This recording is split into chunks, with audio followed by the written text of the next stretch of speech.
Okay, here again from HubSpot. I wanted to record this video because I have a customer that had this issue and I had to find this workaround. They wanted to see all the tickets are created within the year and compared to the tickets that are closed within the year. So for this, my first my first recommendation was creating two reports, because then you would be able to visualize every month how many tickets are being created, and every month how many tickets are being closed. This was working well until my customer wanted everything in one report, because they wanted to see from those tickets created, let's say in January, how many actually close in January, how many close in February, how many close in the following month. So then then I had to find this workaround. And let me see, I created this report using a pivot table. And it's actually very simple. I use for the row, create date monthly, for the column, close date monthly, and for the value, counting the tickets. So what this is going to say, first of all, I'm going to have in the rows the create date. For this year, I've added a filter, only the ones that I created this year, because then I was looking at all the tickets that I created over the time.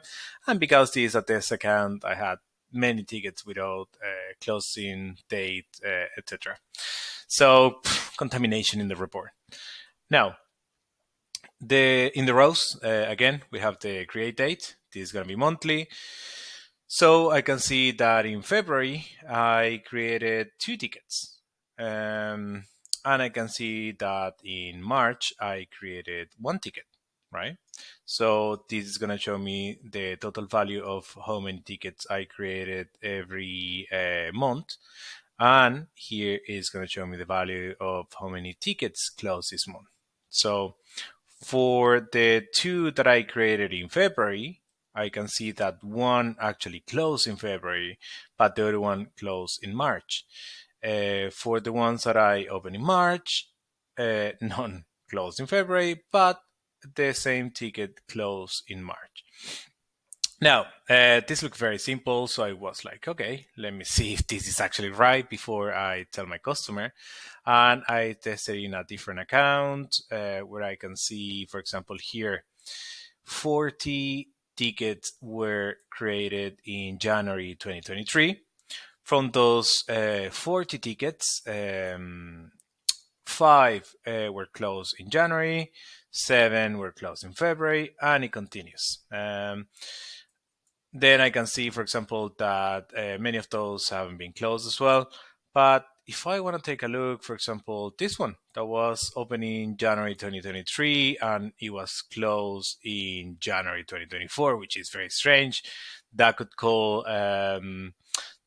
be like a red flag, and you probably want to check on those tickets. So you can go into that specific ticket, and here it says, this is the ticket. It gives you the redirection to the ticket ID. And here you can see that it was created and it was closed exactly on the time that it shows in the report. So everything is working as expected.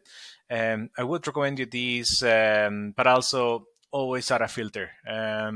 Probably if you're looking at the tickets created in the last 6 months, or within this year or the last year, that would be like a good period. If you want to compare all the tickets created all over time, depending on how long you've been with HubSpot, that could be amazing, or that could be total chaos.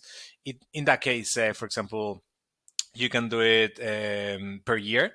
And in that case, if you do that, for example, I can say all the ones created in after the 1st of January 2023, but you can also say, okay, and they were closed before and the end of December 2023, and then you compare the tickets for that year as well. And it will also show you like the ones that haven't closed as well. So I hope this works. I think you can use it in many other ways where you want to compare um, dates specifically, because as you know, if we try to do this in one of these reports, unfortunately we can't add to x-axis. We would be able to add to y-axis, but this is not what we want to report on. Obviously we want to compare the opens and close. But again, feel free to use it for many other purposes. And also, if you find any other really good purpose to use this report, let me know. Have a great day. Bye bye.